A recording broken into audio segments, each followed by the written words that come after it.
नमस्कार दोस्तों, मेरा नाम है प्रदीप और आप सभी का स्वागत है मेरे YouTube चैनल सर्च टीवी पे। तो चलिए शुरू करते हैं एक छोटे से प्रोमो क्लिप के बाद। 6 साल में भारत की जीडीपी इस हद तक नीचे नहीं आई थी। पाकिस्तान आर्थिक रूप से बर्बाद हो चुका है। सड़क पर बेरोजगारों की फौज पुकार रही है कि काम नहीं है। मेरा कुल और दीपिका की बत्ती गुल के 3 नए कानून के खिलाफ भारत बंद का ऐलान किया है। क्या ये लोग गैंग्स ऑफ पुड़ियापुड़ बनाएंगे? जाहिर है किसान बिल को लेकर राज्यसभा में जो हुआ उस पर तो आना ही था। दीपिका उस व्हाट्सएप ग्रुप की एडमिन थी जिसमें ड्रग की डिमांड हुई। कोरोना से कितने डॉक्टर मेरे सरकार के पास इसका डेटा नहीं है। प्रकृति के प्रति जो प्रेम है प्रधानमंत्री नरेंद्र मोदी का, वो किसी से छिपा नहीं है। और सरकारी परीक्षाओं का दूसरी तरफ हाल बुरा है। निरंतर 3 दिन 4 हीरोइन और एक सवाल, किस किस ने लिया माल? एक चुटकी माल की कीमत अब नशा उतारेगी। दबी जुबान में कहती है कि ना पूंजी है, ना मांग है और ना काम है। कमीशन बनाने की बात कर रहे हैं। अरे छोड़ा, ये क्या है इनको, अब जानते हो उनकी मुश्किलें बेचारों की। मरता क्या न करता। तो दोस्तों, आज हम लोग बात करने वाले कुछ ऐसे शब्दों के बारे में जो सोशल मीडिया पे बहुत ट्रेंड हो रहे हैं, जैसे कि डेथ ऑफ डेमोक्रेसी। तो जानते हैं इसके पीछे के रीजंस क्या हैं? उससे पहले ये समझते हैं कि डेथ ऑफ डेमोक्रेसी का मतलब क्या है। डेथ ऑफ डेमोक्रेसी का मतलब लोकतंत्र की हत्या। आप कौन हो भाई? अरे यार, मुझे नहीं पहचाना, मैं मिस्टर एक्सपर्ट। तो आप एक्सपर्ट है किस चीज में? हर चीज में यार। मैं इकोनॉमिस्ट भी हूँ, आर्कियोलॉजिस्ट भी हूँ, राइटर भी हूँ। कुछ भी पूछ लो कहीं से, सब बता दूंगा। सबसे पहले अपनी क्वालिफिकेशन बताइए। कर देना छोटी बात, बड़े लोग अपनी क्वालिफिकेशन कभी भी सही से नहीं बताते, जैसे हमारे मोदी जी और स्मृति ईरानी। मैं हैरान हूँ भाई। बात तो आपकी सही है, खैर अभी आपकी जरूरत नहीं है, बाद में आइएगा। तो दोस्तों, ज्यादा डीप ना जाकर मोटा मोटा समझते हैं कि डेथ ऑफ डेमोक्रेसी का मतलब जनता के हितों की रक्षा ना करना, जन संरक्षण ना करना या जनता के मुद्दों पे बात ना करना। तो चलिए चलते हैं पास्ट में और समझने की कोशिश करते हैं कि ऐसे क्या कॉन्सिक्वेंसेस बने जिनकी वजह से डेथ ऑफ डेमोक्रेसी कही जा रही है। सुशांत सिंह राजपूत के केस को सर्कस बना देना, या रिया चक्रवर्ती पे मीडिया ट्रायल होना, या बॉलीवुड एक्ट्रेस कंगना रनौत के ऑफिस को तोड़ना। तो दोस्तों, ये कुछ इंडिविजुअल्स मुद्दे हैं। जैसा कि मैं समझता हूँ, इन मुद्दों का आम जनता की जीवन शैली पे कोई असर नहीं पड़ेगा। बिग बॉस है कौन? ड्रग्स की ये देवियां, ये हशीश वाले हीरो, नशेड़ी भंगेड़ी अफीम चिलो, या फिर कोई गंजेड़ी गैंग का गंजेड़ी आका? हारने का हुनर हम में नहीं आता। सोचिए किस तरह का नंगा नाच खेला गया इस देश के अंदर और सब चुप रहे।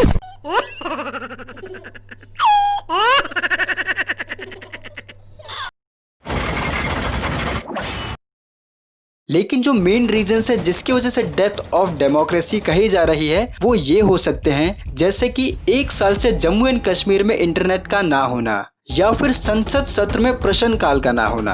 दोस्तों, ये सबसे भयानक है कि आप सत्ताधारी सरकार से क्वेश्चन नहीं पूछ सकते लाइव का मतलब ये है कि संसद में 2 तरीके से क्वेश्चन पूछे जा सकते हैं। एक ओरल मेथड होता है, दूसरा इन रिटन मेथड होता है। और एक दिन में संसद में 250 क्वेश्चन का प्रोसेस होता है। तो 20 क्वेश्चन का आंसर सरकार इन ओरल मेथड दे सकती है और 230 क्वेश्चन का आंसर सरकार इन रिटन मेथड में प्रोवाइड करती है। तो वो 20 क्वेश्चन कहीं ना कहीं आम जनता के मेन मुद्दे होते हैं, जिसपे सरकार लाइव आंसर करती है कि उस मुद्दे पर अभी तक कितना काम हुआ है या फिर कितना काम होना बाकी है, जिससे प्रोसेस में ट्रांसपेरेंसी आती है और आम जनता को भी उसके बारे में पता चलता है। लेकिन दुर्भाग्यपूर्ण से इस बार के मानसून सेशन में क्वेश्चन आवर खत्म कर दिया गया है। आगे आप खुद समझदार हो। दोस्तों, एक और मुद्दा है जो है फार्म बिल्स वॉइस वोटिंग, जिसे लेकर पूरे देश में प्रोटेस्ट भी किया जा रहा है। और विपक्ष ने यह आरोप भी लगाया है कि जिस तरीके से सरकार ने इस बिल को राज्यसभा में पास कराया है, वह एक संवैधानिक तरीका नहीं था। अब वह एक संवैधानिक तरीका था या नहीं, इसे समझने के लिए आपको कुछ बातें जाननी होंगी।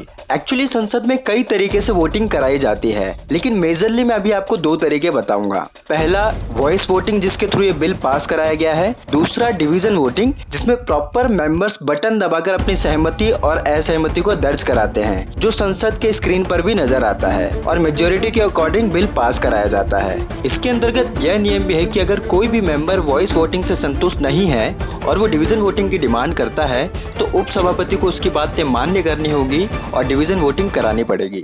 लेकिन विपक्ष ने आरोप लगाया कि फार्म बिल्स पे उन्होंने डिवीजन वोटिंग की डिमांड करी थी, लेकिन उप सभापति ने उसे इनकार कर दिया।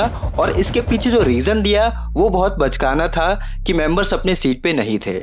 अमूमन दोस्तों, ऐसी परिस्थिति में क्या होता है जहां पे विपक्षी दल प्रोटेस्ट कर रहे हैं संसद में तो संसद को कुछ समय के लिए भंग कर दिया जाता है और दोबारा आके डिवीजन वोटिंग कराई जाती है। लेकिन इस केस में ऐसा नहीं हुआ, जिसके कारण विपक्षी दलों ने राज्यसभा का बॉयकॉट कर दिया। लेकिन सरकार यहाँ पर भी नहीं रुकती है। सरकार एक के बाद एक बिल पेश करती है और बिना विपक्षी दलों के डिबेट और डिस्कशन के 2 दिन के अंदर करीब 15 बिल पास किए जाते हैं, जो एक अपने आप में रिकॉर्ड है। तो आप समझ सकते हैं दोस्तों की सरकार की मंशा क्या है। और अंतिम मुद्दा, फोर्थ पिलर ऑफ डेमोक्रेसी कही जाने वाली मीडिया को गोदी मीडिया कहना। दोस्तों, इन सारों मुद्दों में सबसे भयावह मुद्दा है मीडिया, जो देश को अंदर ही अंदर खोखला और कमजोर बना रहा है। सिर्फ एक आध न्यूज चैनल छोड़ के बाकी सारे न्यूज चैनल जनता के मुद्दे नहीं दिखाते। दोस्तों, एक एग्जांपल के रूप में मैं आपको वीडियो क्लिप दिखाता हूं, जिससे आप डिफरेंशिएट कर पाए कि मीडिया और गोदी मीडिया में क्या फर्क है। और ये क्लिप उसी ऐतिहासिक दिन का, जिस दिन हमारे प्रधान सेवक जी का जन्मदिन है, जिन्हें मैं तहे दिल से हार्दिक बधाई देता हूँ उनके जन्मदिन की।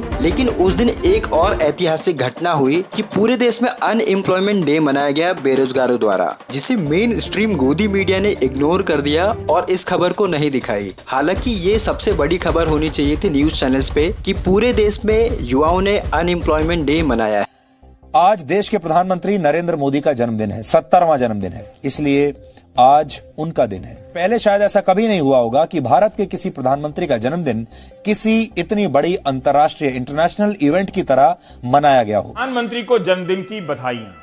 उन्हीं के जन्मदिन पर बेरोजगारों ने बेरोजगार दिवस मनाने का फैसला किया और आंदोलन चलाया ट्विटर पर। आज दोपहर 1:30 बजे तक #नेशनल अनएम्प्लॉयमेंट डे और #राष्ट्रीय बेरोजगारी दिवस के कुल 32 लाख से ज्यादा ट्वीट हो चुके थे और ये नंबर 1 पर ट्रेंड कर रहा था।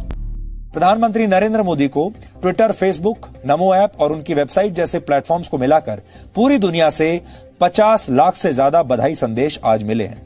120 से ज्यादा संदेशों को जवाब भी दे चुके हैं। सबको पता है कि प्रधानमंत्री और अन्य मंत्री ट्विटर पर सक्रिय हैं, तो बेरोजगार नौजवान वहां पहुंच गए। 2009 में उन्होंने कहा था कि 1 करोड़ रोजगार आएगा, आया। मेरा मुंह से निकल गई, मेरी जबान टूट गई यार। रोजगार के सवाल पर रेटिंग भी नहीं आती है, व्यूज भी नहीं मिलते हैं। नौजवानों को पता होगा कि लोग इन दिनों क्या देख रहे हैं, उनके घरों में क्या देखा जा रहा है। आवाज कम है, अब ठीक। अब आजकल काफी लोगों की आवाज कम हो रही है, तो मैंने कहा मेरी तो ना हो कम से कम है। राष्ट्रवाद पर इस देश में अब बॉलीवुड से लेकर, मीडिया से लेकर, आम व्यक्ति से लेकर चाय की दुकान तक लोग बट गए। सोच, शब्द, सब। चाय की दुकान का क्या जिक्र है? मीडिया ये अचानक ही चाय की दुकान पे क्यों चली गई? कहीं ये इतिहास को पलटने की साजिश तो नहीं है? कौन सी नई शहरों का नाम बदलना या टीपू सुल्तान को लेकर विवाद पैदा करना? कुछ नहीं होता, ये सब ऊपर ऊपर की चीजें हैं। ये सब आती हैं, जरा एक आपको भी टीआरपी वगैरह मिल जाती है, आपका भी काम बन जाता है। तो अगर आपने इतना उसके ऊपर टेबल नहीं बजाई होती, कितने प्रोग्राम किए थे आपने इस पे?